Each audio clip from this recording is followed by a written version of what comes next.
Hoje com o pastor Joseph Prince. Como vocês estão? Estamos vivendo tempos extraordinários, amém? Você tem visto como o tempo tem passado rápido? Não é incrível? Nós temos visto o que Deus tem feito. Quando olhamos para trás, vemos a bondade do Senhor para conosco. Temos visto o que Ele tem feito, nos protegendo, nos guardando. Deus conhece o futuro. E Ele permite que o homem use o seu livre-arbítrio para escolher que caminho quer seguir. Se você não sabe o que eu estou falando, deixe-me dizer isso. Deus não vai impedir você de exercer o seu livre-arbítrio, mesmo que você se afaste dele. É sua escolha. Se Deus nos tivesse feito robôs, não existiriam problemas no mundo. Mas Deus não quer robôs. Deus quer homens e mulheres com livre-arbítrio para amá-lo, adorá-lo e obedecê-lo. Mas mesmo sendo livres, não podemos escolher o resultado. Não podemos escolher colocar o nosso dedo no fogo e dizer, decidi colocar o dedo no fogo, mas decido não me queimar. Não, se escolheu o fogo, escolheu a queimadura. Você não pode escolher o resultado da sua escolha. Deus, certa feita, disse para Israel, coloco diante de vós vida e morte, e é como se Deus, o seu amor, dissesse, escolham a vida, para que vós e os vossos filhos vivam. Deus é um bom Deus. Ele é um Deus maravilhoso. Seu coração é gentil, além de qualquer medida. Suas misericórdias duram para sempre. E em todo tempo, a Bíblia diz, Deus estende suas mãos para o homem pecador e rebelde. Deus poderia facilmente destruir o homem, mas ele é compassivo. E quando Jesus veio, a Bíblia diz que no princípio era o Verbo estava com Deus e o Verbo era Deus. Todas as coisas foram feitas por ele, e sem ele nada do que foi feito se fez. Lendo João 1 diz que a palavra se fez carne e habitou entre nós. Fez tabernáculo, diz no grego. É como se, entre parênteses, o apóstolo João escrevendo isso, com quase 100 anos de idade, segundo alguns eruditos, ele olhou para quando era jovem e escreveu, e a palavra se fez carne e habitou entre nós, e entre parênteses, ele escreveu, e nós vimos sua glória. A glória como do unigênito do Pai, cheio de graça e de verdade. Digam todos, cheio de graça e de verdade. João disse, nós o vimos em carne, Deus em carne, o Verbo se fez carne e nós vimos a sua glória, cheio de graça e de verdade. Glória tem a ver com graça e verdade, verdadeira graça. Ele veio para os seus e os seus não receberam, mas a todos quantos o receberam, deu-lhes o poder de serem feitos filhos de Deus, aos que creem no seu nome. E Jesus veio para Israel, sua primeira vinda foi para Israel.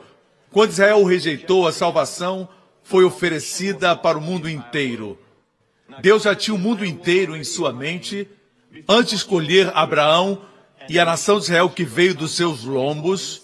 Deus já tinha em mente a bênção para todo mundo, mas Deus queria um exemplo, uma nação que refletisse a sua bondade, manifestasse sua glória, amém? E provocasse as nações ao redor, pelas bênçãos e favor que estariam sobre eles, para que elas também buscassem o Deus verdadeiro, fugissem dos ídolos e o servissem. Essa é a razão por que Deus levantou Israel. Deus fez um concerto com Israel e até hoje, mesmo Israel tendo rejeitado o seu Messias, Deus não se esqueceu de Israel. Daniel profetizou no Antigo Testamento, antes de Alexandre o Grande. Na visão que ele teve, ele viu Alexandre o Grande. E ele viu que o chifre do bode foi quebrado rapidamente. A conquista de Alexandre foi rápida e sua morte foi rápida. Ele morreu com 33 anos. E também Daniel teve uma visão de Deus e ele viu o fim dos tempos e o Império Romano restabelecido, os Estados Unidos da Europa. Este será o último império, de onde o anticristo surgirá e reconstruirá o templo em Israel. Agora, quando Israel foi espalhado pelo Império Romano no ano 70, Jesus profetizou o que aconteceria e ele disse, quando descia montado no jumentinho, no exato dia, se você calcular, no mesmo dia que Daniel profetizou em Daniel 9, Daniel teve uma visão melhor. O anjo Gabriel veio a ele e lhe deu essa palavra de profecia com respeito ao seu povo. Ele disse a Daniel com respeito ao povo judeu. Haverão 70 semanas de anos. Isso quer dizer, uma semana são 7 anos. Isso é hebraísmo. Quando Jacó queria casar com a linda Raquel, Labão disse, cumpra a semana dela. E ele trabalhou 7 anos. Uma semana são 7 anos profeticamente. 70 semanas são determinadas sobre o povo judeu. Você pode calcular quando Jesus veio, Israel o rejeitou, Jesus vinha montado em um jumento. A Bíblia diz, eis que o teu rei virá, pobre e montado sobre um jumento. E ele veio com misericórdia, ele veio com ternura, ele veio com amor e poder para curar o enfermo, limpar o leproso, curar o surdo, abençoar as crianças. E se eles tivessem recebido Jesus Cristo naquele dia, quando ele desceu a Jerusalém, o céu desceria à terra e não existiria mais crianças doentes, nem mais pobreza, nem morte. Se Israel houvesse entendido a hora da visitação e recebido o rei prometido, aquele que a Bíblia diz ser o grande filho de Davi, se tivessem aceitado Jesus Cristo, o reino de Deus teria vindo à terra. É por isso que João Batista não pregou o evangelho da graça, ele pregou o evangelho do reino. Mesmo quando Jesus veio, Jesus pregou o evangelho do reino. Ele dizia, o reino de Deus está aqui, arrependei-vos porque o reino de Deus está próximo. Eu estou aqui, aceitem-me. E não terão mais doenças. Será o fim da pobreza, o fim de todos os problemas e os problemas da humanidade, porque ele regeria em Jerusalém. É por isso que existem tantos problemas em Jerusalém. Israel rejeitou Jesus. Eu já preguei sobre como Jesus veio como rei e foi rejeitado. E então, falei sobre o mistério da igreja. Eles nunca entenderam a igreja. Os 12 discípulos não entenderam a igreja. A igreja era um mistério escondido. Foi o apóstolo Paulo que se converteu depois, que revelou a igreja. A igreja era um mistério. A igreja não é um prédio. Somos todos nós que somos remidos pelo sangue de Jesus Cristo, filhos de Deus. A maior organização viva, na verdade, um organismo vivo, composto pelos nascidos de novo, a maior e mais poderosa organização no universo. A mais bem-sucedida e eterna. E você faz parte dela. É cidadão dela. Vocês me escutam? Mas quando Israel rejeitou Jesus Cristo, não esqueça que não foi somente Israel. Os gentios também, os romanos estavam incluídos. Nós estávamos incluídos. Uma outra oferta foi proposta no dia de Pentecoste. Pedro se levantou e disse para o povo judeu, alguns dias depois de Jesus morrer e ressuscitar dos mortos. E Pedro pregou para o povo judeu e disse, eu sei que vocês fizeram por ignorância, mataram a ele. Mas Deus ressuscitou o príncipe da vida. Mas houve um propósito para a sua morte, ele levou nossos pecados, sofreu sob a ira de Deus por nossos pecados e os removeu por completo, de forma eficaz.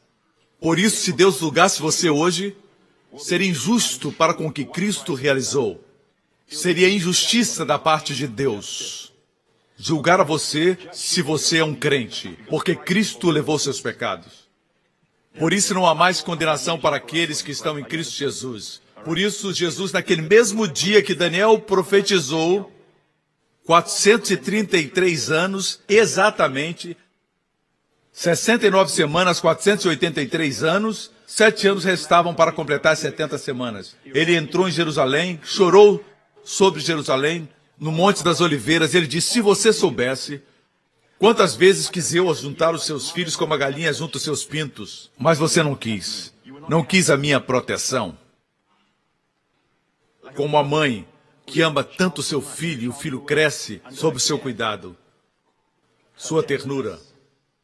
Ela se sacrifica tanto pelo seu filho e ele a abandona, a desonra e a rejeita. Com o coração quebrado, Jesus chorou sobre Jerusalém. Eis que a sua casa ficará deserta. O relógio parou. O relógio profético parou. Nos 483 anos. 69 semanas. Quantos anos faltam? 7 anos mais. Restam. Serão os anos da grande tribulação do livro de Apocalipse.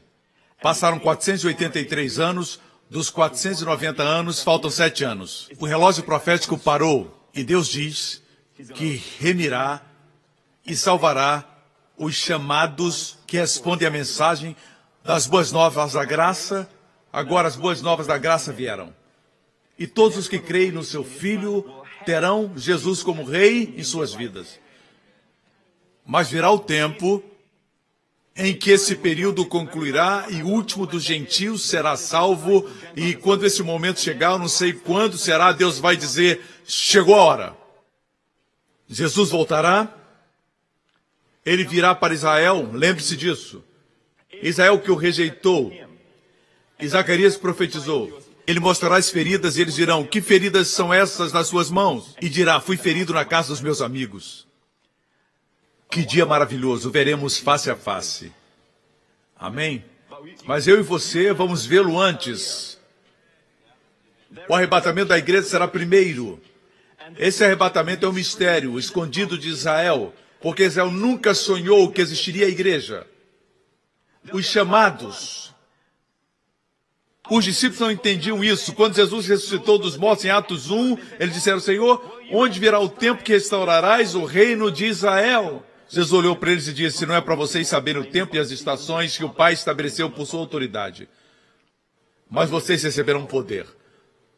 2000 anos se passaram e Deus está alcançando as nações ao redor do mundo, não somente Israel. Enquanto Israel está em cegueira parcial, mas existem crentes lá, Deus está alcançando o mundo inteiro.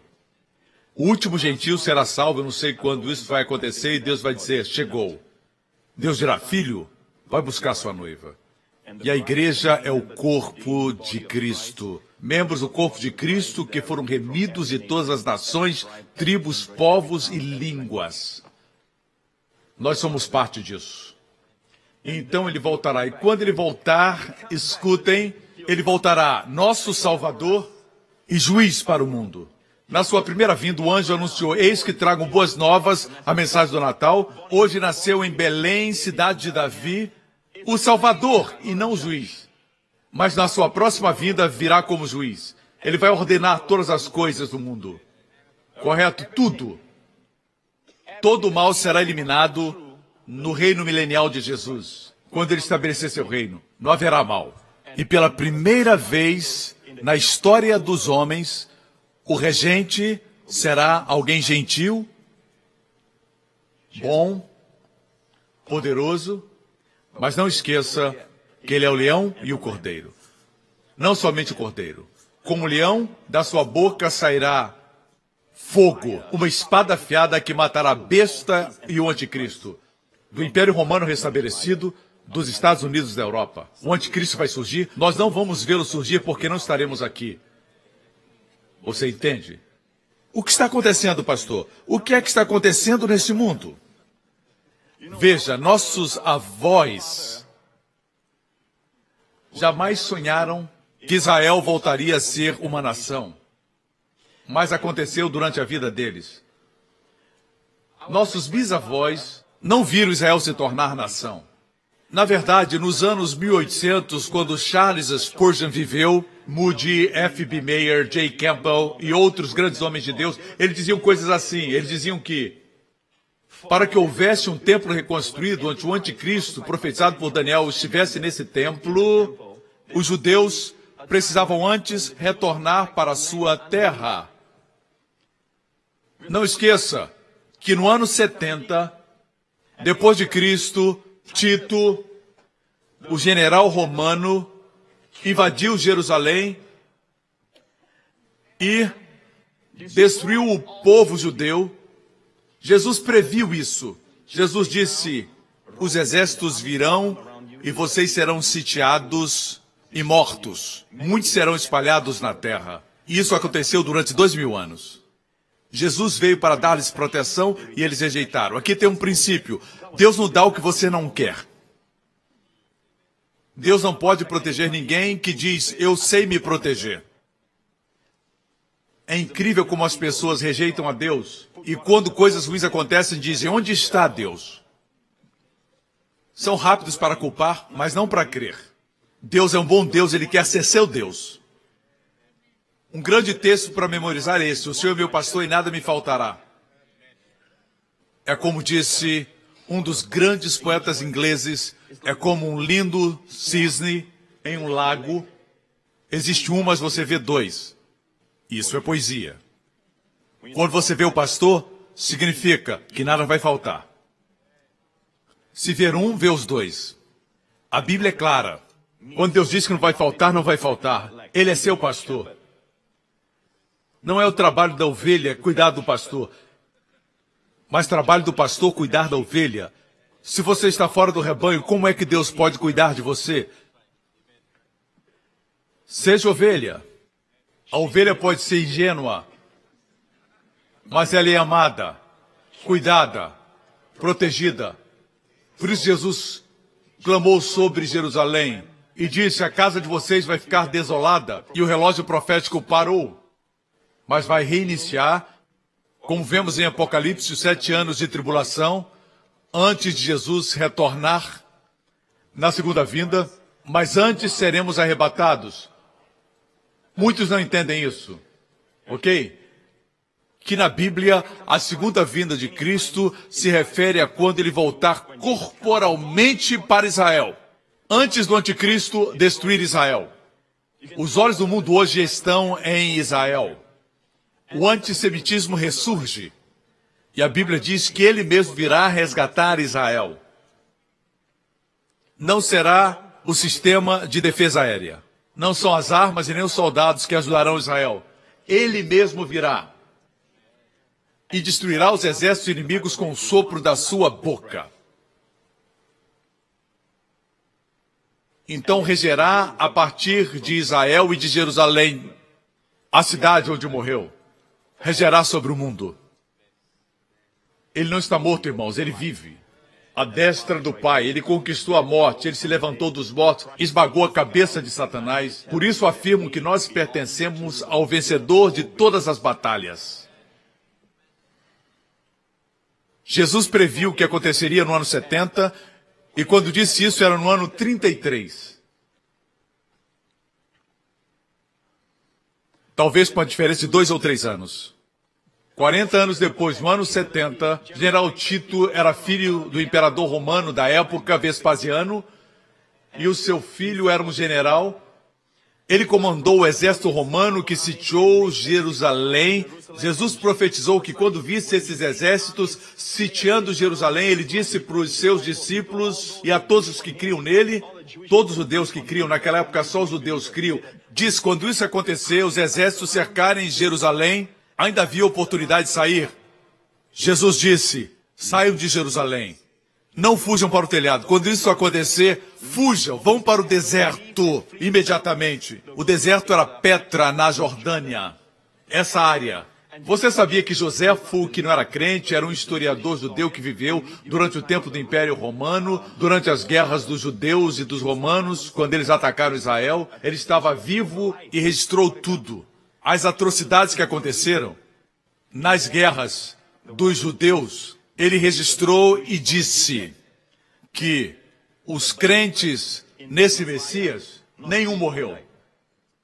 Lembraram o que Jesus disse e fugiram. E o general Tito entrou na cidade e destruiu a cidade. O general Tito disse algo muito interessante para o seu exército. Lembre-se que ele era filho do imperador. Disse, não destruam o lindo templo.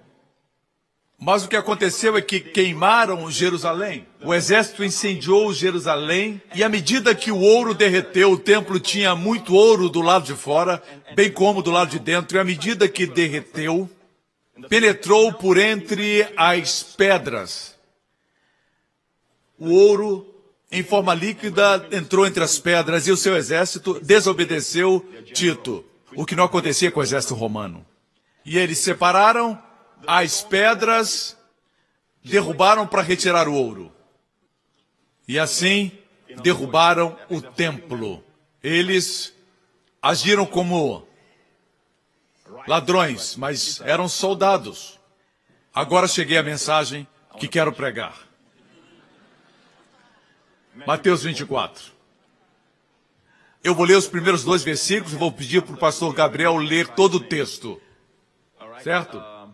Essa é minha mensagem. Se você quer saber o que está acontecendo no mundo hoje, na época de Spurgeon e de Moody, eles olhavam para Israel e viam ali um lugar infestado com malária. Chamavam Palestina. Ninguém morava lá, somente animais selvagens e alguns beduínos. Dessa forma, para Jesus voltar e resgatar Israel, Israel deveria voltar para a sua terra. Nós vimos isso acontecer. Ok? Nós somos a geração que Jesus diz, essa geração não passará até que essas coisas se cumpram. Leiamos. Quando Jesus ia saindo do templo, aproximaram-se dele os seus discípulos para lhe mostrar a estrutura do templo. Por trás do texto você pode ver o muro oriental, que é o que restou do templo. Não o templo em si, somente o muro. E olhando para o templo lindo que Herodes havia construído, Jesus lhes disse, não vedes tudo isto? Em verdade vos digo. No original diz, em verdade, que amém, amém. Em verdade vos digo, não ficará aqui pedra sobre pedra que não seja derrubada. O Filho de Deus disse, nem uma pedra do templo, não do muro, mas do templo, ficará sem ser derribada. É isso que o Filho de Deus disse.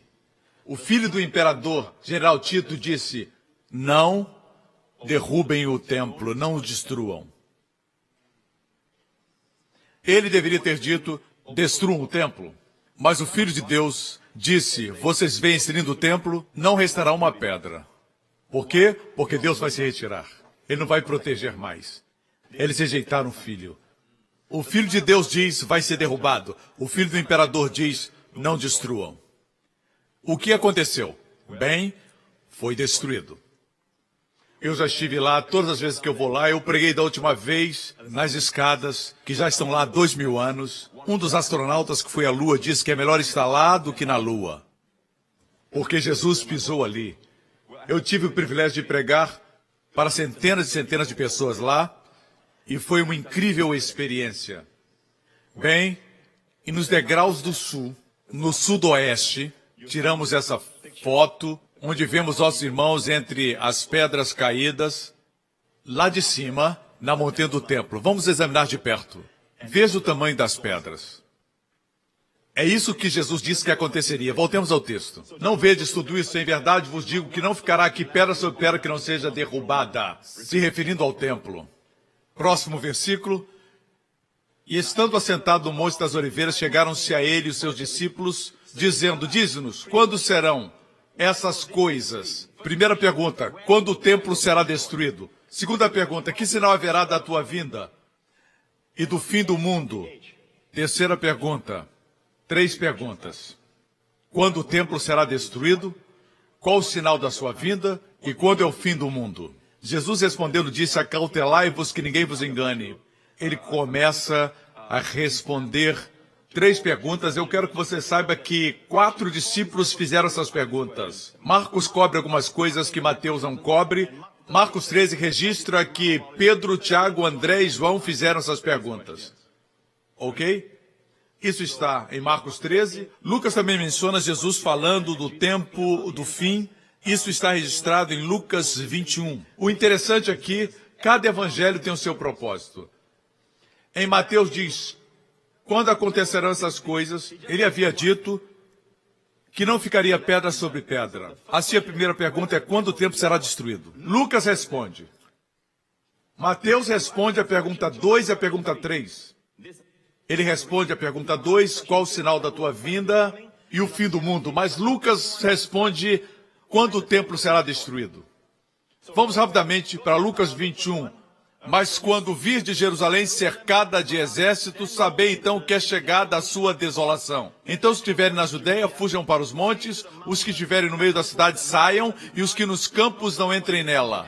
Porque dias de vingança são estes, para que se cumpram todas as coisas que são escritas. Mas ai das grávidas e das que criarem naqueles dias, porque haverá grande aperto na terra, ira sobre este povo, e cairão ao fio da espada, e para todas as nações serão levados cativos. Por 2000 anos, o povo judeu tem estado espalhado por todas as nações da terra, a diáspora, e Jerusalém será pisada pelos gentios, pelos romanos no ano 70.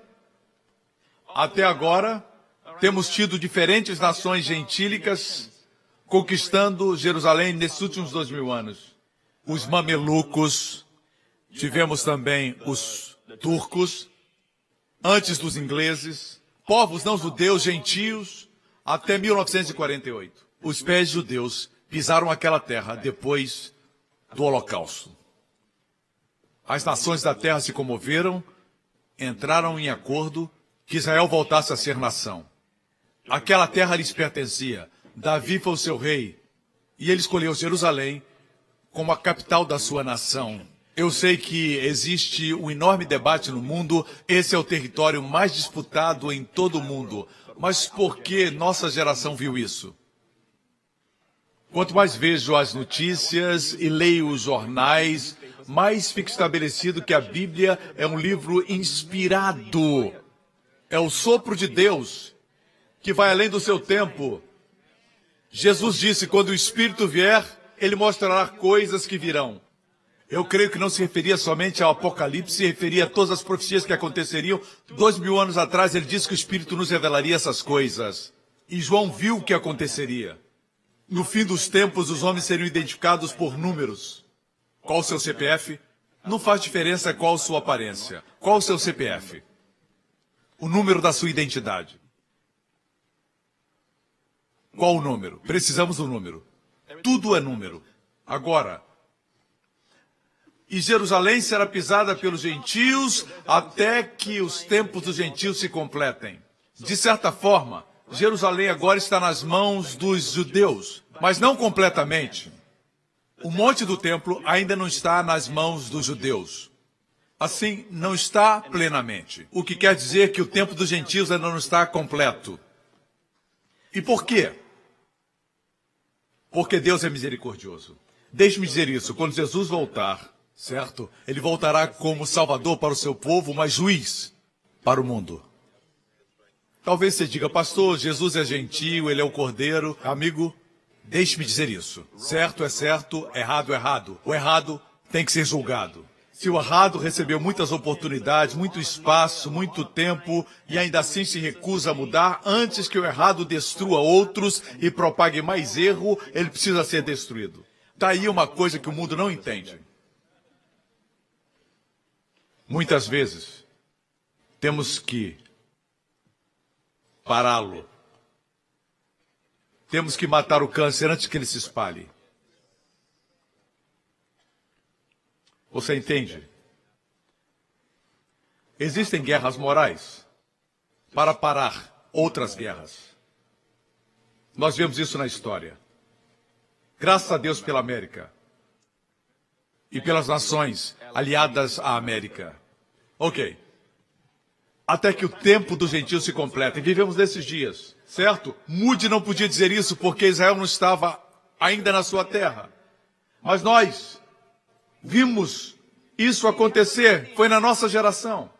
O mundo ignora isso, mas você, filho de Deus, não pode ignorar isso. Amém? Voltemos para a pergunta de Mateus 24. Não esqueça que Lucas responde quando o templo será destruído. Está falando a respeito do ano 70.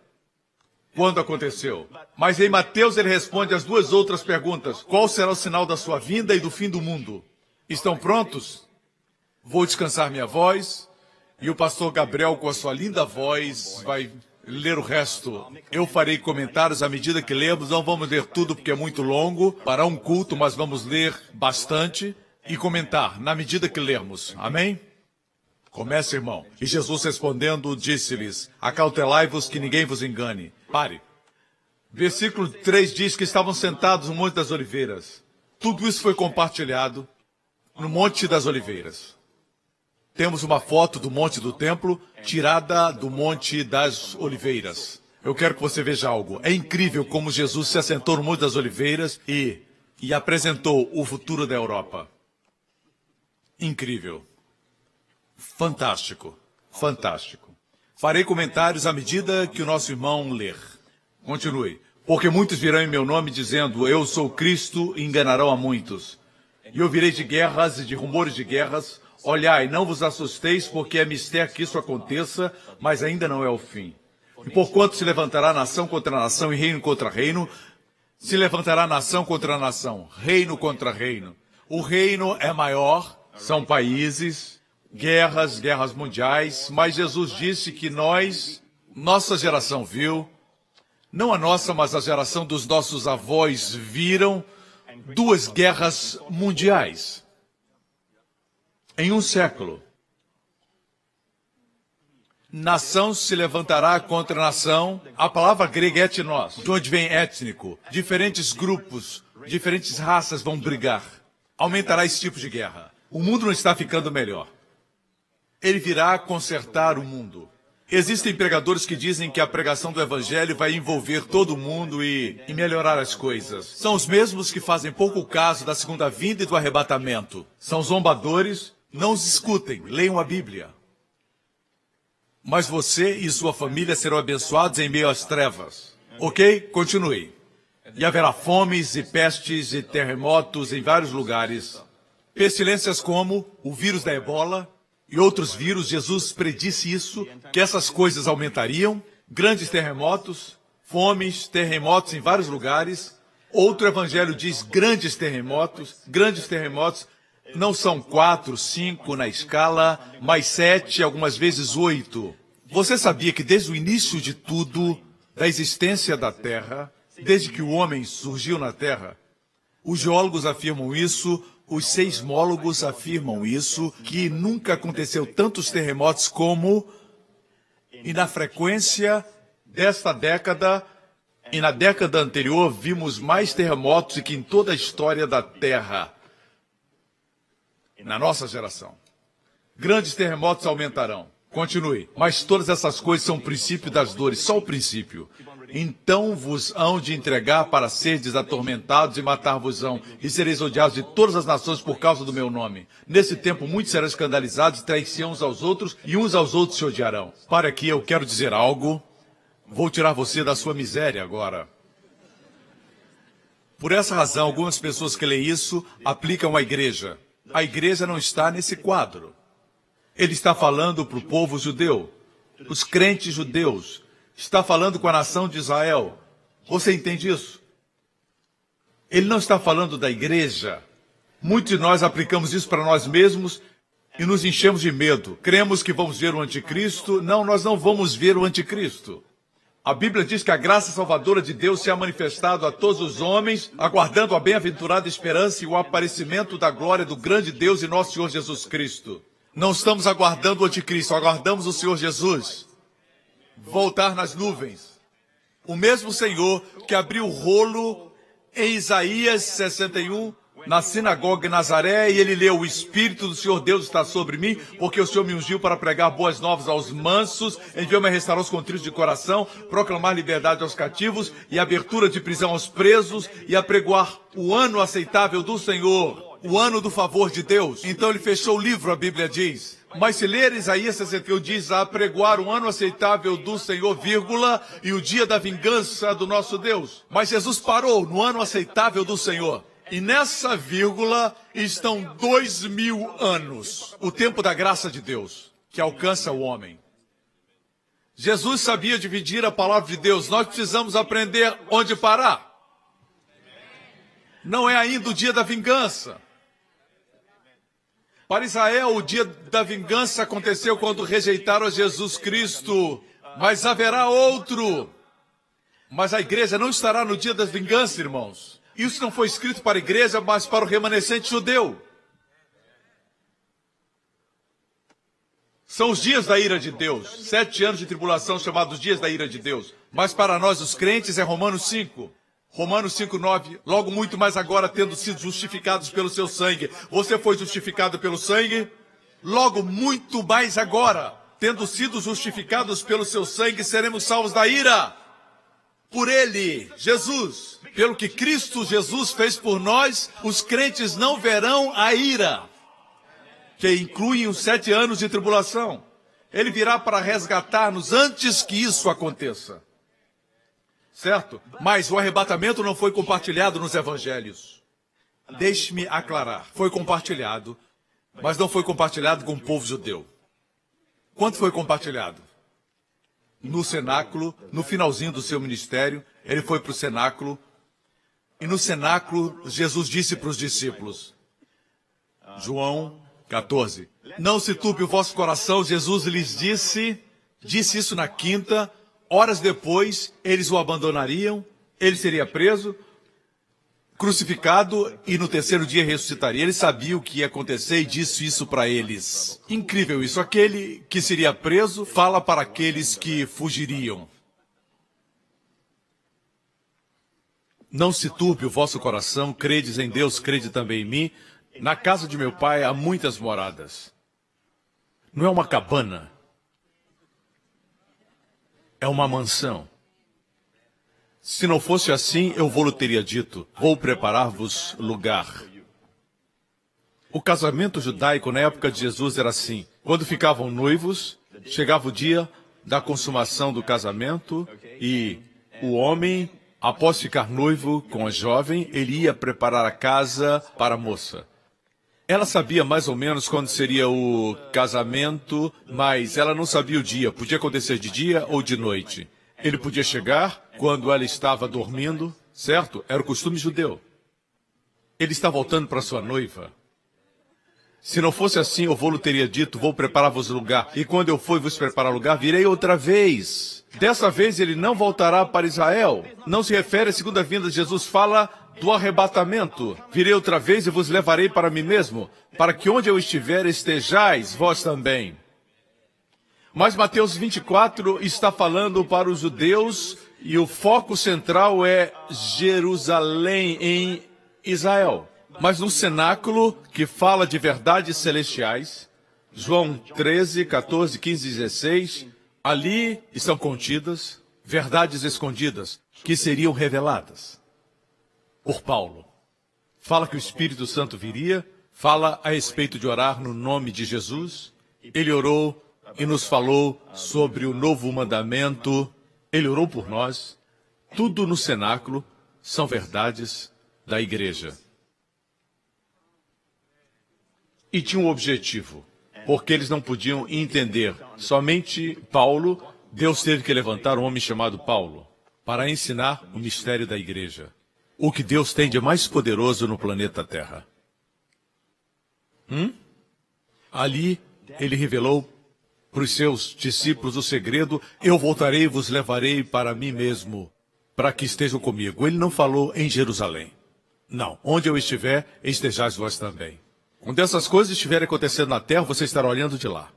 Voltemos para Mateus 24 e vejamos o que aconteceu com o povo judeu. Vos hão de entregar, matar-vos-ão, sereis odiados, e surgirão muitos falsos profetas e enganarão a muitos. Continuemos.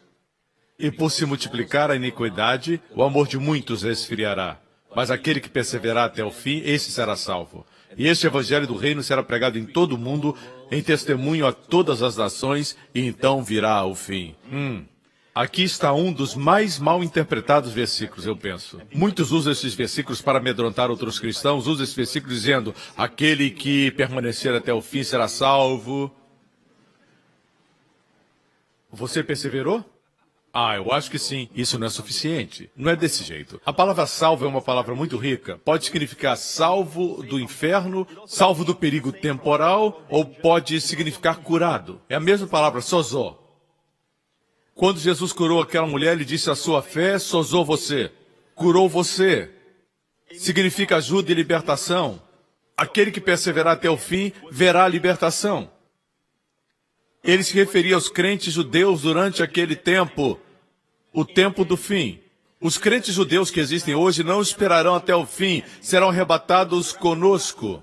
Após sermos arrebatados, as pessoas vão continuar ouvindo pregações na televisão, em DVDs. Os vídeos serão deixados, mas não o pregador. Aleluia! Os vídeos ficarão e as pessoas escutarão. E as pessoas vão dizer, tininininininini. Eles foram abduzidos pelos alienígenas. É isso que o diabo está preparando o mundo para pensar. Que os ETs vieram e levaram o povo. Não sabemos onde eles estão. Talvez eles sejam liberados daqui a um mês, ou talvez daqui a um ano. Nós não sabemos. Quando voltarem, terão novos conhecimentos. Pare com isso. Essas aparições dos céus são sinais que Jesus mencionou e são demoníacos. Se você vê um OVNI no céu, isso é demoníaco. O diabo quer que você creia nos OVNIs. Os homens de preto não existem. E também não existem cães que falam.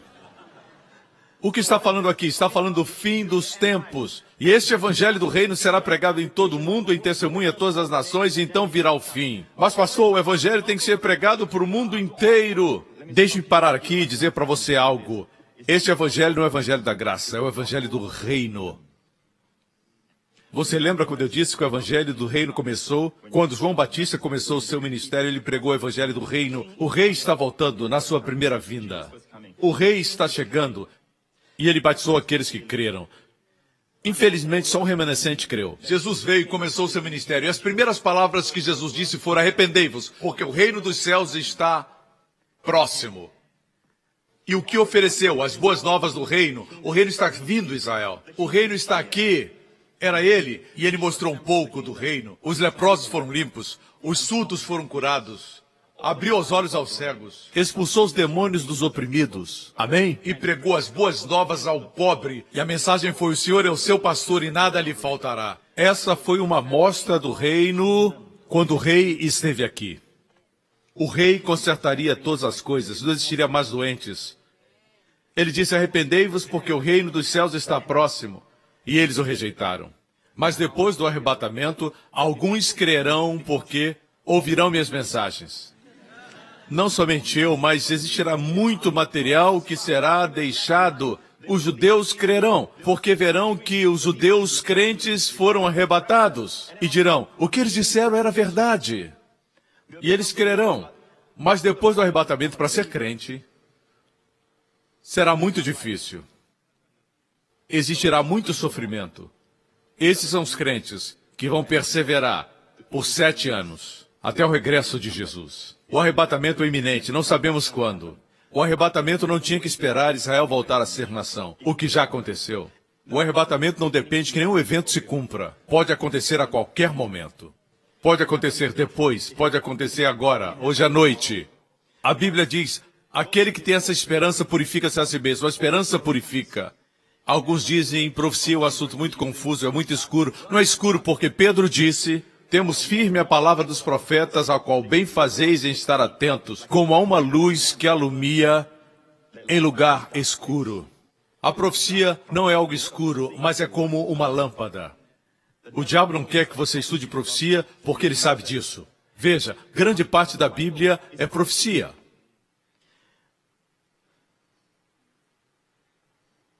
Quando Jesus nasceu, o rei Herodes perguntou aos seus eruditos, a esses eruditos corruptos, de acordo com a Bíblia, onde o Messias nasceria. E eles disseram: ele nascerá, e citaram Miqueias, ele nascerá em Belém Efrata. Envie soldados para matá-lo. Eles usaram a Bíblia, usaram o conhecimento da Bíblia contra Cristo, quando a Bíblia revela Cristo. Tenha cuidado.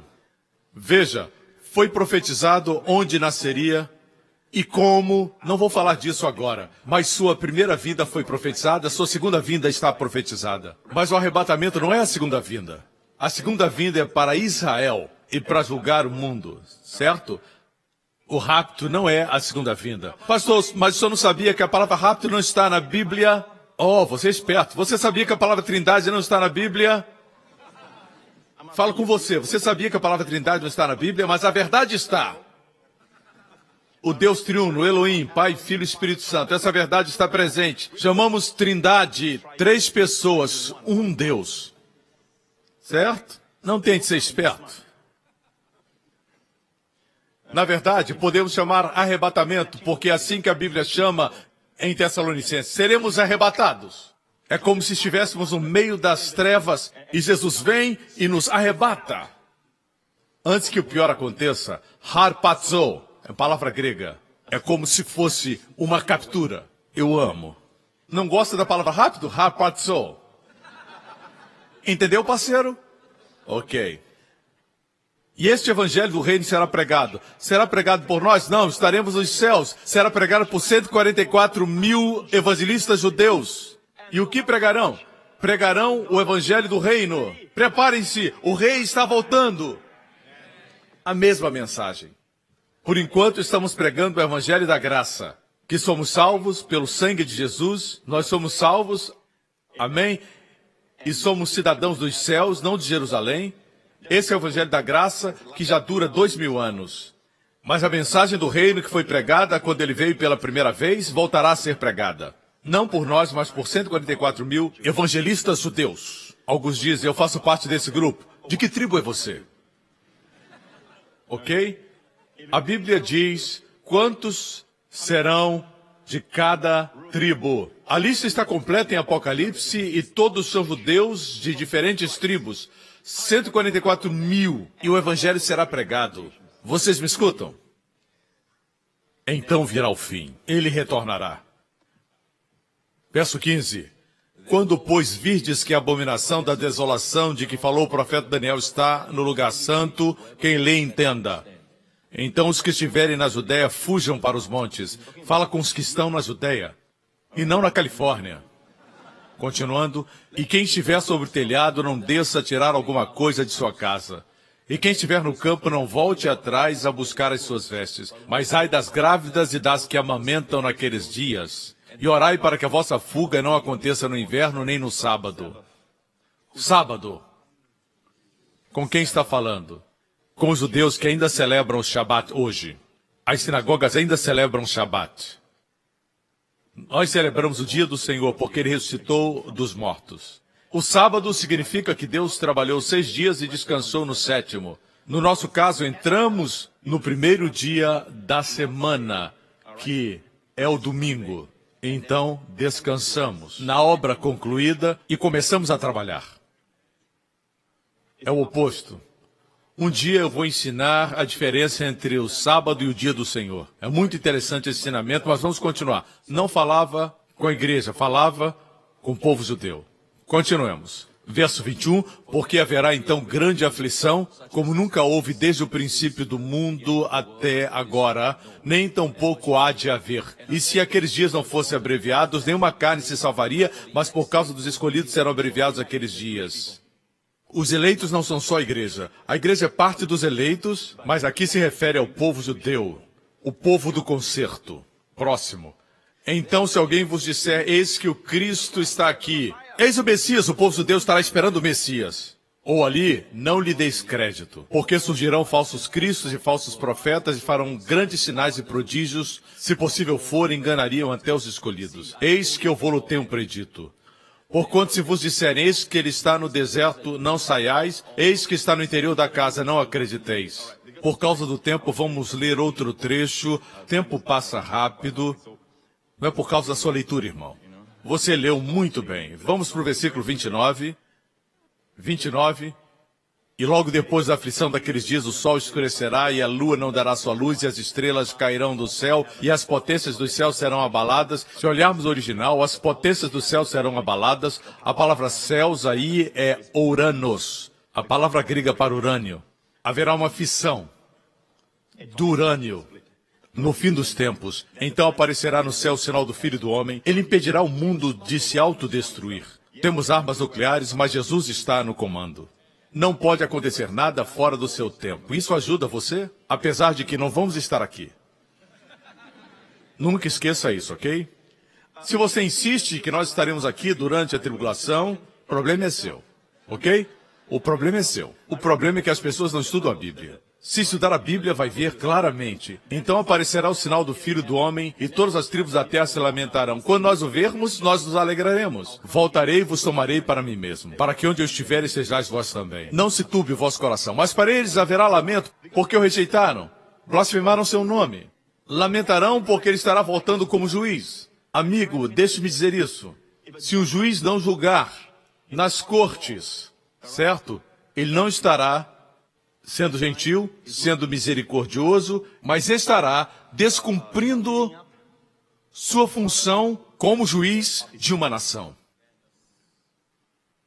Ok? Lembre sempre disso. Nos dias de hoje, certas pessoas não querem dizer coisas com respeito a assuntos de moralidade. Mas o certo é o certo e o errado é o errado. Diga isso para os seus filhos. Não somos justificados por fazer o bem e evitar o mal, mas pelo sangue de Jesus. Justificados e criados em Cristo para as boas obras. Obras são resultado. Vindo sobre as nuvens do céu com um poder e grande glória. Verso 31, enviará os anjos e ajuntarão seus escolhidos desde os quatro ventos. Porque os judeus estão espalhados. Apesar de Israel ser nação, nem todos voltaram. Virão dos quatro cantos da terra. Os anjos os ajuntarão.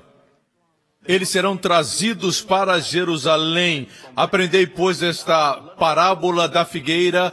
A figueira não se refere à igreja. A figueira sempre se refere a Israel. Jesus disse, quando já os seus ramos se tornam tenros e brotam folhas, sabei que está próximo o verão. Certo? Isso significa que quando Israel voltar como uma nação e brotar folhas. Jovem, nasceu em 1948. Apesar de ser antiga, voltou como nova. Quando a figueira brotar. Próximo versículo. Igualmente, quando virdes todas essas coisas, sabei que ele está próximo às portas. Essa geração que visse Israel se tornar uma nação, não passaria sem ver tudo isso acontecer. Isso me diz que o arrebatamento está próximo. Está chegando, irmãos. Está muito próximo.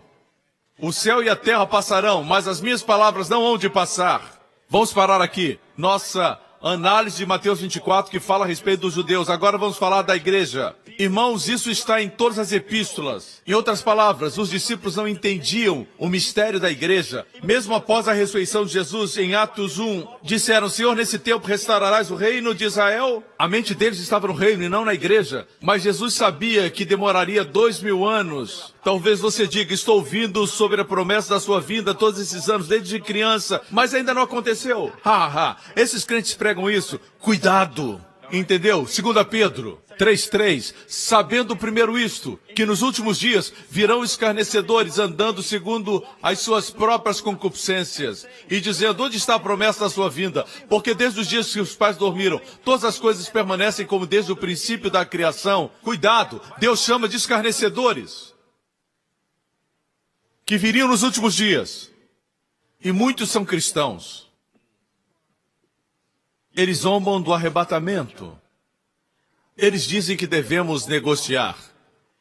Quando ele diz negociar até que eu venha, não é que devemos comprar propriedades e propriedades e propriedades. Quando existem tantas crianças famintas no mundo, se refere ao Evangelho. Você compra propriedade com um propósito. Não estamos aqui para enriquecer. Pastores, lembrem disso. Estamos aqui para servir e enriquecer a igreja. Mas às vezes Deus nos coloca na televisão para espalharmos com mais intensidade o evangelho que Ele nos deu, que é o evangelho da graça. Mas nunca esqueça que fazemos isso para que o mundo inteiro escute o evangelho. A TV é a invenção de Deus. Não foi criada para a impureza e para o pecado. Amém? Dizem, desde que os nossos pais morreram, isso foi registrado para nós. Pedro, pelo Espírito Santo, viu o futuro quando os escarnecedores viriam. Pastor, mas por que essa demora? Por que 2000 anos? Leiamos o versículo 8. Amados, ele agora está falando com os crentes. Não ignoreis uma coisa, que um dia para o Senhor é como 1000 anos e 1000 anos como um dia. A Terra existe há 6.000 anos. Não escute os registros dos chamados evolucionistas que creem que a Terra tem milhões e milhões de anos de idade. Você escuta isso na seita ciência cristã e não de cientistas que são cristãos e acreditam no criacionismo. Esses você pode ler. Mas o fato é que a Terra tem 6.000 anos. Amém. O sistema de datação por carbono ignora completamente o dilúvio.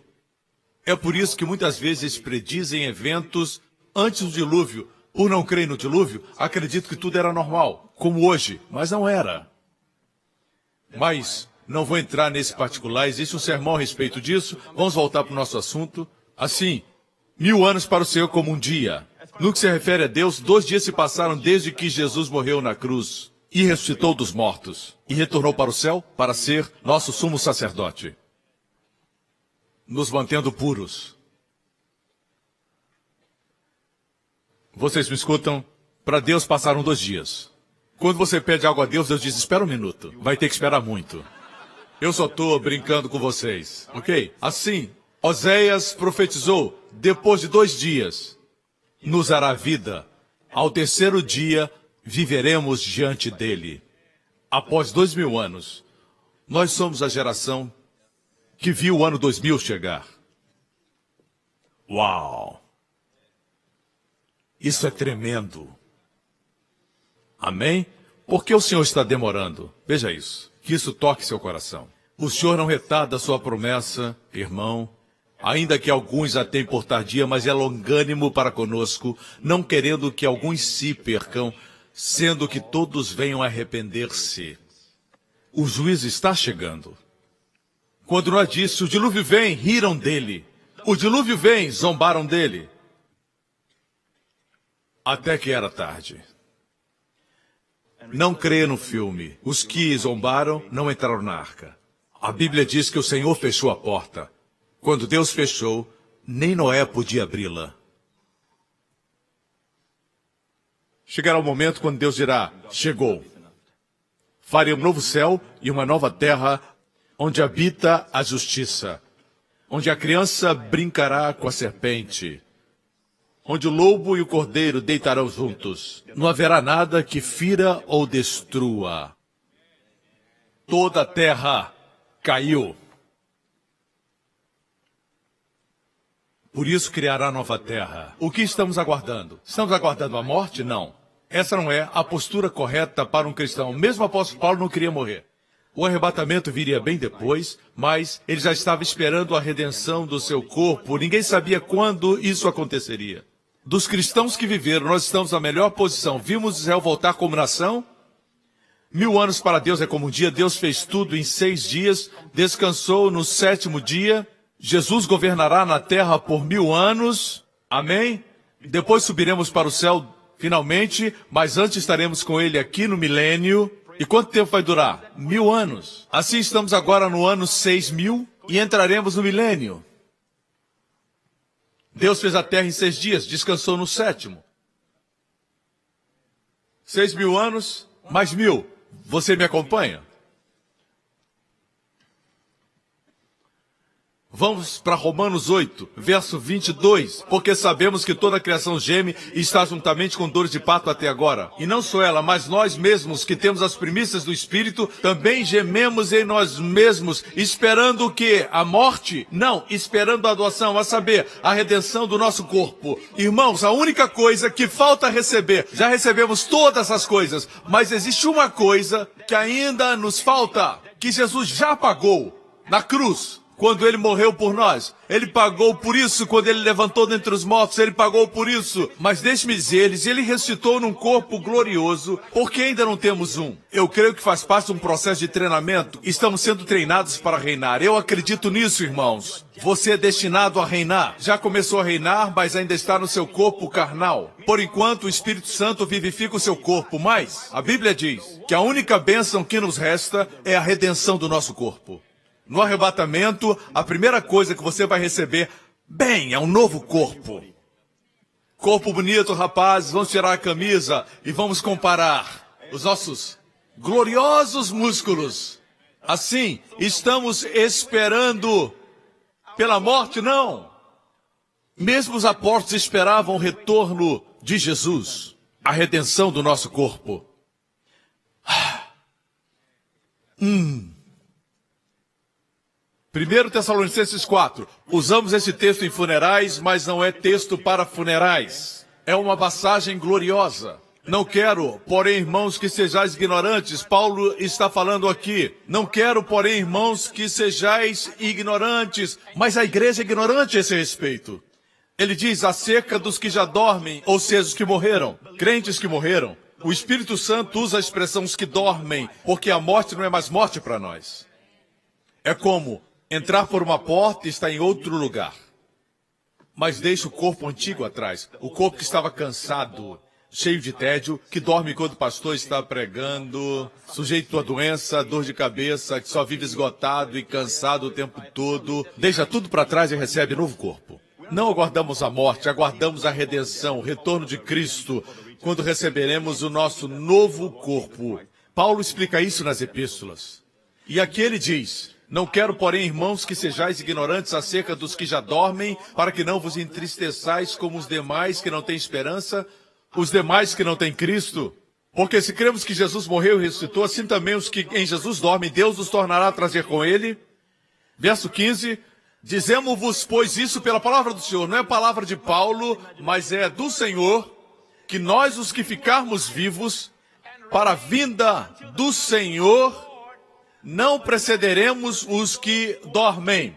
Porque o mesmo Senhor descerá do céu com alarido e com voz de arcanjo e com a trombeta de Deus, e os que morreram em Cristo ressuscitarão primeiro.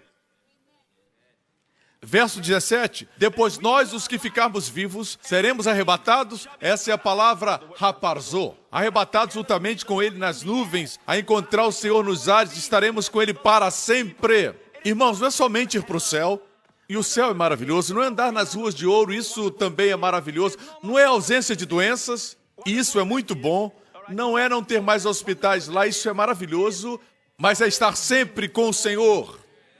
O céu não é céu sem Jesus. A forma como a Bíblia nos diz é muito lindo. Leamos a partir do versículo 16. Porque o mesmo Senhor descerá do céu. Eu amo isso.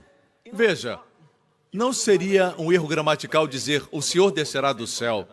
Estaria correto. Mas diz, o mesmo Senhor descerá dos céus.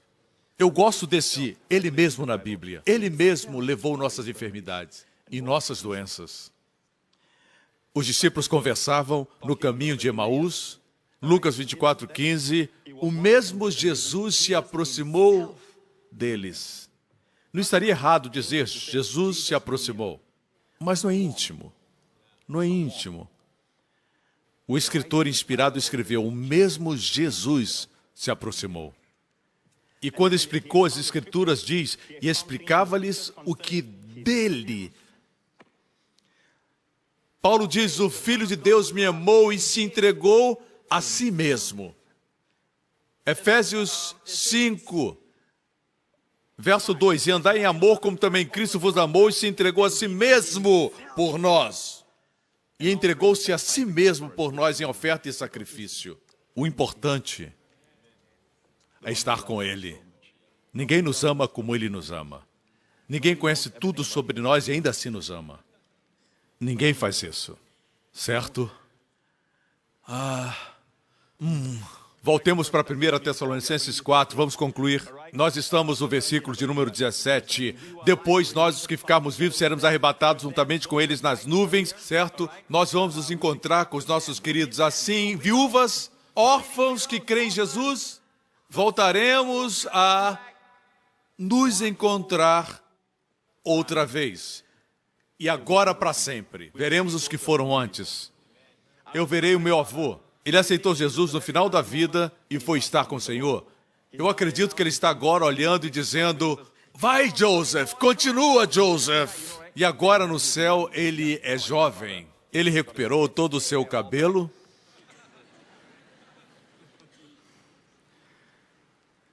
Não tem nada no céu que cai. não precisará de cílios postiços. Estaremos com o Senhor. Eu queria estar vivendo já esse momento. Somente estar com o Senhor. Não esperamos o anticristo, não esperamos a besta, nem os Estados Unidos da Europa e nem o Império Romano restaurado. Nós estamos esperando Jesus. Também não esperamos a morte. Esperamos Jesus. Ele pode voltar até mesmo hoje. O arrebatamento é iminente. Uma vez que aconteça, você pode contar. Quando voltará para Israel? Serão exatamente 7 anos. Assim não se refere a isso. A iminência desse acontecimento se refere ao arrebatamento. Portanto, consolai-vos uns aos outros com estas palavras. Não esqueça, ele não vem para julgar seus pecados, irmão. Você já foi remido na sua primeira vinda, quando ele morreu na cruz. Veja Hebreus 9:28, nova versão internacional. Assim também Cristo foi oferecido um sacrifício uma única vez. Não foram 2 vezes. A primeira vez foi totalmente eficaz. Certo? Para tirar os pecados de muitos. E aparecerá. Não para lidar com nossos pecados. Julgar os pecados do mundo, sim. Mas não os nossos. Para trazer salvação. Essa salvação aqui é nosso novo corpo. A palavra salvação inclui o nosso novo corpo. Salvação para os que o aguardam. Que maravilha! Você está gostando? Assim, teremos um novo corpo. Filipenses, eu não entendo por que os pregadores não pregam mais sobre esse assunto. É a esperança que purifica. Amém? E nos dá o conhecimento de que vivemos aqui temporariamente. Assim vivamos nossa vida para a sua glória. Até que o vejamos face a face. Filipenses 3:20. A nossa cidadania, porém, está nos céus, de onde esperamos ansiosamente um Salvador, o Senhor Jesus Cristo. Paulo esperava a sua vinda, não esperava morrer. A postura do crente tem que ser essa. Não sabemos quando ele vai voltar, mas sabemos que é iminente. Especialmente para a nossa geração, que viu Israel voltar a ser uma nação, que viu a ascensão da Rússia, mencionada em Ezequiel, de onde esperamos ansiosamente um Salvador, Jesus Cristo. Veja o que diz no grego, está claro nessa versão. Os eruditos no grego dizem, de onde esperamos ansiosamente o Senhor como um Salvador. Isso lhe conforta, isso lhe ajuda. Ele não vem para lidar com seus pecados. Ele vem como o Salvador, salvar o seu corpo. Seus pecados foram tratados na sua primeira vinda. É por isso que eu estou pregando a graça, porque hoje o Evangelho da Graça deve ser pregado, para que muitos sejam salvos. Eu não consigo entender por que alguns cristãos dizem que nós vamos passar pela tribulação e tem os que creem no arrebatamento parcial, dizem que aqueles que têm uma vida pecaminosa vão ficar. Mas isso é difícil de definir. Você que julga as pessoas também tem uma vida pecaminosa. Os que creem no arrebatamento parcial dizem que somente os puros é que vão ser arrebatados. Se for desse jeito, o sacrifício de Cristo não é eficaz. Mas é. Nossos pecados já foram tratados. Muitos acham isso difícil de crer, ok? Mas a Bíblia diz, no livro de Hebreus, que Ele expiou os nossos pecados uma vez por todas. Assim, voltemos a Filipenses 3, leiamos em uma outra versão, esperamos o Salvador. Ele virá como Salvador para o crente, que transformará, Jesus transformará o nosso corpo abatido para ser conforme o seu corpo glorioso. E para você de Singapura, quando ressuscitou com seu novo corpo, ele pediu peixe e comeu. Vai poder comer. Vocês ficaram alegres? Vocês vão comer. Nas bodas do Cordeiro, certo? A nossa refeição vai ter muitas iguarias. Nós veremos os heróis da Bíblia como Davi e conversaremos com cada um deles. Não somente os seus parentes, todos estarão lá. Transformará o nosso corpo, não em qualquer outro corpo, mas conforme o seu corpo glorioso. Veja, seu corpo é físico. Ele disse, toquem. Não sou um fantasma. Um fantasma não tem carne e ossos. Um espírito não tem carne e ossos como eu tenho. E mesmo assim, ele podia aparecer e desaparecer. Transcendia as leis da física. Isso explica porque no arrebatamento vamos ser transformados antes de batermos no teto. Entendeu? Você não vai ter que gritar, Jesus, espera por favor, Jesus! E correr para o elevador. Que elevador lento! Tá cheio, espera o próximo. Não vai ser assim. Como Jesus também transcenderemos as leis da física. O seu corpo era assim, ele podia passar pelas paredes. Com as portas fechadas, os discípulos estavam no cenáculo, estava fechado. E o Senhor apareceu. Nosso corpo será assim, não sou eu que estou dizendo, a Bíblia diz isso. Transformará conforme o seu corpo glorioso. Quando estivermos no nosso novo corpo, não desagradaremos mais a Deus. Jamais. Seus dias de pecado estarão terminados. As coisas que o envergonhavam, os pecados que às vezes cometia, não cometerá mais nesse novo corpo. Último texto e concluiremos. 1 Coríntios 15. Verso 51. Eis que vos digo um mistério. Quem sabe um dia vamos estudar todos os mistérios que existem na Bíblia. A igreja é um mistério. Mistério significa que os crentes do Antigo Testamento não podiam compreender. Eles profetizaram sobre a igreja em forma tipológica, mas a igreja não estava ainda revelada. Mesmo nos evangelhos, a igreja não foi totalmente revelada. Existem vislumbres. Jesus disse, edificarei a minha igreja, os meus escolhidos, e as portas do inferno não prevalecerão contra ela. Ali estava a igreja, mas Jesus não compartilhou plenamente. Não era tempo. Mas Deus levantou Paulo para escrever 3/4 do Novo Testamento. E Paulo escreveu, eis que vos digo um mistério. Nem todos dormiremos. Quer dizer, nem todos morreremos. Deveria dizer glória a Deus, não é? Você está esperando por isso ou não? Nem todos dormiremos, nem todos morreremos. Mas todos seremos transformados. No momento, no abrir e fechar de olhos, ante a última trombeta, porque a trombeta soará, e os mortos ressuscitarão incorruptíveis, e nós seremos transformados.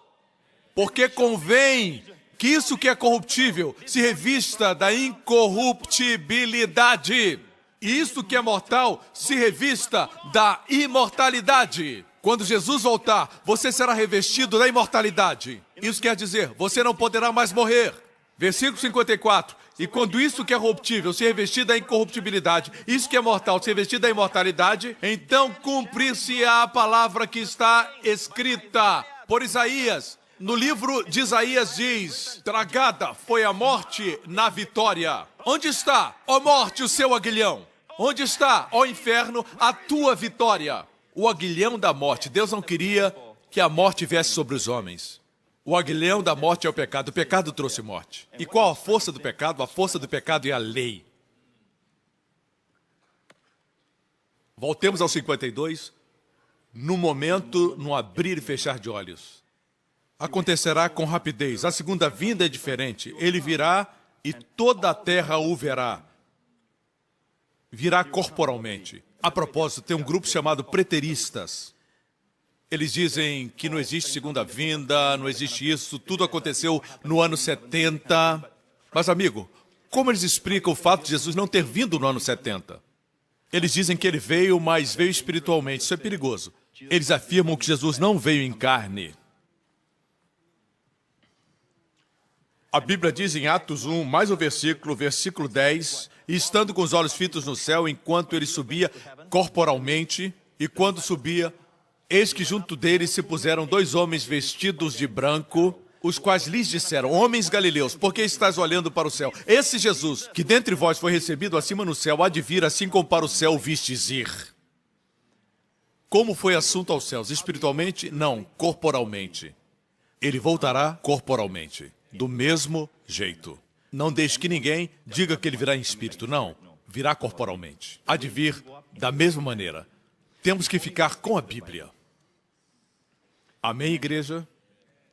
No momento, no abrir e fechar de olhos, momento é a palavra atomos no original grego. A palavra atomos. O prefixo a, no grego, é uma negativa que torna a palavra oposto. A é uma negativa.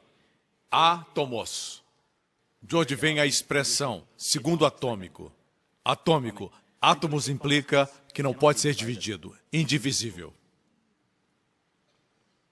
Não pode ser dividido. Por isso a bomba atômica se torna bomba quando o átomo é dividido.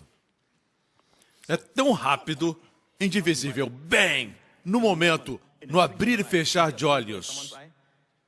Um piscar é rápido, quase não dá para ver. O arrebatamento vai ser tão rápido que se você estiver ao lado de um não crente, estarão conversando e de repente você desaparece. É assim que vai acontecer. Não vai dar tempo para dizer bye bye, tchau. Não vai ser assim. Vai ser bem e você já foi. Você já foi. Em um novo corpo estaremos com o Senhor. Não terá medo de altura, porque com o novo corpo não teme nada. Por isso que dizem, pastor, eu tenho tanto medo de altura. Você vai ter um novo corpo. Porque a trombeta soará e os mortos ressuscitarão incorruptíveis. O mundo não vai ver. Vão perceber um grande desaparecimento. E é por isso que o diabo está tentando apresentar, através do cinema, um grande desaparecimento, para poder explicar. Contudo, muitos serão salvos depois de subirmos. Mas para eles será terrível, no governo do anticristo. Amém? Igreja, ele está voltando, porque ele ama você. Quando virem tudo isso acontecer, irmãos, antes de acontecer o pior, Jesus Cristo retornará. Essa é a nossa esperança. Todas as cabeças baixas e olhos fechados. Vou abençoar vocês depois do apelo. No final do culto. Daqui a pouco. A proteção é algo importante. Se você está aqui, meu amigo, e você nunca colocou sua confiança em Jesus Cristo como Senhor e Salvador, a Bíblia diz que Deus amou o mundo e deu seu Filho unigênito. Foi esse amor que enviou Jesus para morrer na cruz. Foi o amor que o manteve lá. Ele amou você. E ficou lá até que o último vestígio de juízo, que era seu, fosse executado na cruz. Ele suportou toda a ira de Deus na cruz por você.